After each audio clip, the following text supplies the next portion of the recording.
কলিযুগে এমন একজন দেবতা আছেন যার উপস্থিতি আজও অনুভব করা যায়। বলা হয়, যেখানেই রাম নাম সংকীর্তন হয় সেখানেই তিনি কোনো না কোনো বেশে উপস্থিত থাকেন। তিনি আর কেউ নন, পবনপুত্র হনুমান। কিন্তু কেন তাকে অমর বলা হয়? আর আজও কি তিনি পৃথিবীতে বিচরণ করছেন? চলুন জেনে নিই আজকের ভিডিওতে। হনুমানজির অমরত্বের পেছনে একাধিক পৌরাণিক কাহিনী রয়েছে। শ্রীরামের আশীর্বাদ। লঙ্কা জয়ের পর যখন শ্রীরাম স্বধামে বৈকুণ্ঠে ফিরে যাচ্ছিলেন, তখন হনুমানজি তার সাথে যাওয়ার ইচ্ছা প্রকাশ করেন। কিন্তু রামচন্দ্র তাকে নির্দেশ দেন পৃথিবীতেই থেকে যেতে, যাতে তিনি ধর্মের রক্ষা এবং ভক্তদের সহায়তা করতে পারেন।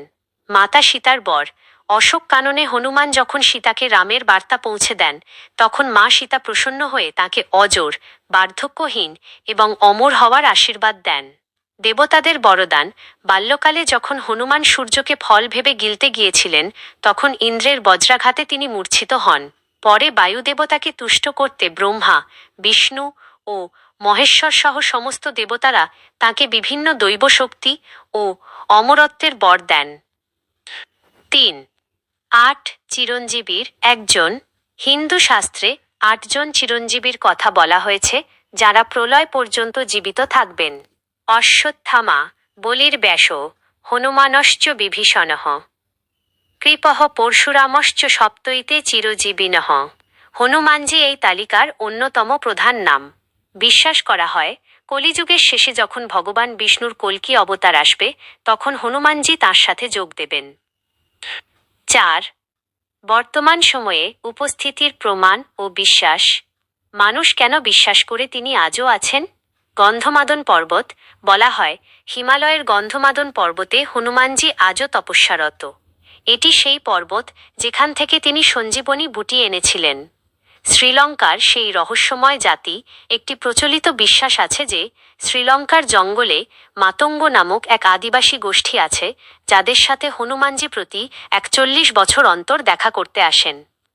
অদৃশ্য উপস্থিতি। অনেক সাধুসন্ত ও ভক্ত দাবি করেন যে গভীর ভক্তি নিয়ে রামায়ণ পাঠ করলে সেখানে এক অদ্ভুত শক্তি বা হনুমানজির উপস্থিতি অনুভব করা যায়। হনুমানজির অমরত্ব কেবল শরীরের নয়, তা হল ভক্তি এবং সেবার অমরত্ব। তিনি আমাদের শেখান যে নিঃস্বার্থ সেবা এবং অটুট বিশ্বাস থাকলে মৃত্যুঞ্জয়ী হওয়া সম্ভব।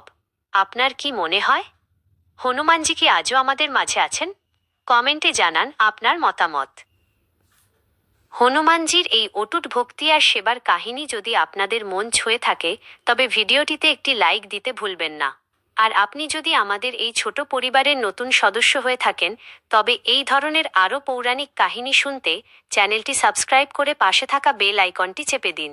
আপনার একটি লাইক এবং সাবস্ক্রিপশন আমাকে নতুন নতুন ভিডিও তৈরি করতে অনেক উৎসাহ দেয়। ভালো থাকবেন, সুস্থ থাকবেন। জয় শ্রীরাম।